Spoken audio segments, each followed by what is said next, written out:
बिस्मिल्लाहिर्रहमानिर्रहीम। मेरा नाम डॉक्टर पास किन मलिक है। मैं पॉपुलेशन वेलफेयर डिपार्टमेंट राजनपुर से बात कर रही हूँ। आज हम बात करेंगे ब्रेस्ट फीडिंग के बारे में। मोस्टली ख़वातीन और जो माएँ होती हैं वो ये शिकायत करती हैं कि जी हमारा दूध, हमारा ब्रेस्ट मिल्क काफ़ी नहीं होता बच्चे के लिए। बच्चा भूखा रहता है तो हमें जी उसके लिए फिर बॉटल फीड करना पड़ता है।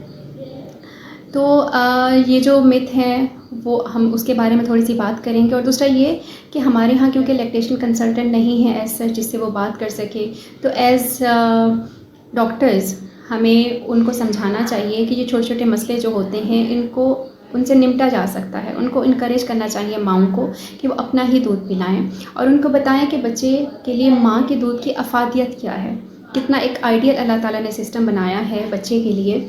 माँ का दूध कितना ज़रूरी है और कितना ताकतवर है कि जो कि बच्चे को लाइफ लॉन्ग इम्यूनिटी देता है मुख्तलिफ़ बीमारियों के अगेंस्ट, जैसे कि सांस की बीमारियाँ हैं, respiratory tract infection upper lower हैं, आंतों की बीमारियाँ हैं, पेट की बीमारियाँ हैं, कान के इन्फेक्शन हैं, यूटीआई हैं, ये सारी बीमारियाँ उनके अगेंस्ट इम्यूनिटी देता है माँ का दूध, जो कि बच्चे के लिए बहुत ज़रूरी है। और माँ का दूध पहले ही घंटे में पिलाना शुरू कर देना चाहिए जैसे ही डिलीवरी हो, बेशक वो सी सेक्शन हो, बेशक वो एसवीटी नॉर्मल डिलीवरी हुई हो। और यही ही गाइडलाइंस हैं जो कि पूरी दुनिया में फ़ॉलो की जाती हैं और हमें इनको इनकरेज करना चाहिए कि हमारे यहाँ भी इसी तरह माएँ अपने बच्चों को दूध पिलाएं ताकि माँ भी सेहतमंद रहे। क्योंकि दूध पिलाने का फ़ायदा ना सिर्फ बच्चे के लिए है, माँ के लिए भी है। माँ भी मुख्तलिफ़ बीमारियों से प्रोटेक्ट हो जाती है, जैसे सबसे जो कॉमन हमारे यहाँ ब्रेस्ट कैंसर। ब्रेस्ट फीडिंग करने से माँ ब्रेस्ट कैंसर से दूर रहती है। उसके अलावा जैसे हमारा काम है फैमिली प्लानिंग का, तो वो एक नेचुरल कॉन्ट्रासेप्टिव के तौर पे भी काम करता है। जो ब्रेस्ट मिल्क है, जब बच्चे को माँ दूध पिला रही होती है 4 घंटे के वक्फे से, तो वो फिर उसका एक लैक्टेशनल इमेज का एक पीरियड होता है जिसमें उसको दोबारा से पीरियड्स नहीं आते और वो आराम से वक्फा कर सकती है। तो इस तरह और भी बेनिफिट्स हैं, जिस तरह से माँ का वेट लॉस, जैसे आजकल हमारे यहाँ बड़ी फ़िगर कॉन्शियस हैं हमारी जो माएँ हैं, तो वो वेट लॉस के लिए भी बड़ा इम्पॉर्टेंट है कि वो अपने बच्चों को अपनी माँ जो है अपने बच्चों को अपना दूध पिलाए। अच्छा, हम बात करेंगे क्लोस्ट्रम के बारे में। क्लोस्ट्रम जो है जो पहला दूध होता है जो माँ जब डिलीवरी होती है उसके बाद ऐसे येलोइश ग्रीनिश सा एक दूध जो पहले निकलता है उसको क्लोस्ट्रम बोलते हैं, जो कि बहुत ही ज़्यादा अफादियत वाला न्यूट्रिशियस होता है, जो कि रिच होता है। उसमें बहुत सारी मिनरल्स होती हैं, sodium, potassium, chloride, protein, different किस्म के वाइटामिन्स।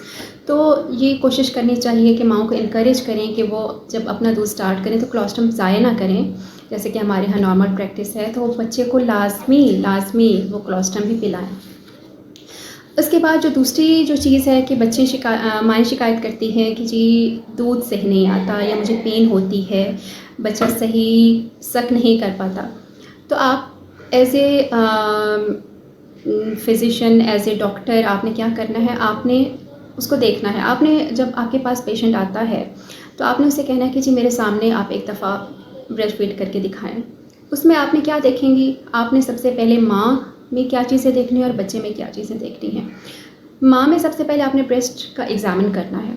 जब आप ब्रेस्ट एग्ज़ामिन करेंगी उसमें आपने देखना है कि उसकी ब्रेस्ट की सिमेट्री किस तरह है, उसके निपल्स किस तरह हैं, नॉर्मल हैं, इन्वर्टेड हैं, इवर्टेड हैं, फ्लैट हैं।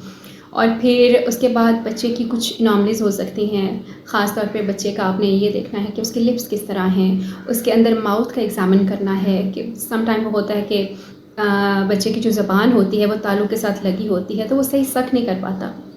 जब आप माँ को बच्चे को एग्ज़ामिन कर लेंगे फिर आपने देखना है कि प्रॉपर लैचिंग भी हो रही है और माँ की टेक्निक क्या है बच्चे को उठाने की, बच्चे को किस तरह वो लेके ब्रेस्ट की तरफ जा रही है। बच्चा आया पूरा मुंह खोल रहा है, हाफ मुंह खोल रहा है। नॉर्मली ये होता है कि जो गुड लैचिंग होती है कि बच्चे का जो बच्चा किस तरह माँ के ब्रेस्ट को, माँ के निपल को अपने मुँह के अंदर लेता है, इसको लैचिंग बोलते हैं। तो वो किस तरह हो रही है, उसके लिए ज़रूरी है कि जो लिप्स हैं वो 140 एंगल पे वाइड हों और वो सेंटर तक निपल्स पहुंच रहे हों और एक पैटर्न सा बनता है जिसको बोलते हैं।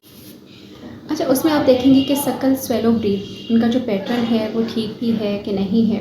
वो पैटर्न ठीक होना चाहिए ताकि वो जब वो सकल करे बच्चा तो उसको प्रॉपर दूध उसके अंदर जाए, एक्सप्रेशन हो मिल्क का, और डक्ट्स पे फुल प्रेशर बने, एक नेगेटिव प्रेशर बनता है, तो उसके थ्रू फिर माँ के जो निपल्स हैं वहाँ से दूध बच्चे के मुंह में जाता है। ये सारी चीज़ें आपने एग्जामिन करनी है। उसके बाद आपने माँ को बताना है कि असिस्ट करने के लिए कुछ टेक्निक्स होती हैं, कुछ इक्विपमेंट्स होते हैं, उसको किस तरह इस्तेमाल करना है, कुछ सक किस तरह करना है, कुछ इस तरह के इक्विपमेंट्स होते हैं जो आप उनको डिमॉन्स्ट्रेट कर सकते हैं, आप उनको बता सकते हैं उनके बारे में। तो ये कुछ हिदायत हैं जो आपने उनको देनी है और कुछ चीज़ें हैं जो आपने देखनी हैं। इसके बाद माँ को इनकरेज करें, माँ को थोड़ा सा क्योंकि हमारी जो सोसाइटी है वो इस तरह है, वो ये कहती हैं कि जी आप तो दूध ही नहीं पिलाना चाहती हैं बच्चे को, अगर दूध कम भी आ रहा है तो ये ऐसे ही रहेगा, तो बेहतर है कि आप उसको बॉटल फीड दे दें। तो माँ को इनकरेज करें कि उसके अंदर सेल्फ कॉन्फिडेंस आएगा, तो वो ये चीज़ भी बड़ा मैटर करती है, माँ और बच्चे का इंटरेक्शन भी ज़्यादा हो, ये भी बड़ा चीज़ मैटर करती है कि माँ के मिल्क एक्सप्रेशन के लिए उसकी साइकोलॉजिकल जो कंडीशन है वो बहुत मैटर करती है। आपने इन सारी चीज़ों को असेस करना है, उनको इंश्योर करना है, उनको सेल्फ कॉन्फिडेंस की तरफ लेके जाना है। तो मेरा ख़्याल में ये एक बहुत बड़ी कंट्रीब्यूशन होगी आपकी तरफ से हमारे सोसाइटी के लिए, हमारी माँओं के लिए और बच्चों के लिए, ताकि हमारी जो माशरा है, हमारी जो सोसाइटी है वो सेहतमंद माँ और सेहतमंद बच्चा, जो कि हमारा भी मोटो है, वो हम उस चीज़ को पूरा कर सकें। Thank you so much.